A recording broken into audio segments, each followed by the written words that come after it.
ঢাকা বিশ্ববিদ্যালয়ে তোফাজ্জল হত্যাকাণ্ডে জড়িতদের ইতোমধ্যে গ্রেফতার করা হয়েছে। আরও কেউ জড়িত কিনা তা তদন্ত করছে পুলিশ।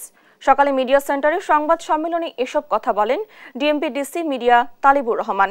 ৫ আগস্টের পর থেকে ঢাকা মেট্রোপলিটন পুলিশের বিভিন্ন কার্যক্রম তুলে ধরে তিনি জানান, আন্দোলনে যে ২২টি থানায় ব্যাপক ভাঙচুর ও অস্ত্র লুটপাট হয়েছে সেগুলোকে স্বাভাবিক কার্যক্রম ফেরাতে চেষ্টা চলছে। ঢাকা মেট্রোপলিটন পুলিশের ২২টা থানা আংশিক বা পরিপূর্ণভাবে ধ্বংস হয়ে যায়, নষ্ট হয়ে যায়। এছাড়া আমাদের আরো কিছু পুলিশ স্থাপনা সহ প্রায় ২১৬টি স্থাপনা আমাদের ক্ষতিগ্রস্ত হয়। আমরা খুব চেষ্টা করছি খুব অল্প সময়ের ভিতরে এসব স্থাপনা সংস্কার করে আবার আগের অবস্থায় ফিরে যেতে। তথাপি আমাদের যে পুলিশি যে সেবাটা সেটা অব্যাহত রয়েছে। পুলিশের কাছে মামলা করতে বা জিডি করতে কোনো সমস্যা হচ্ছে না। আর আমাদের যে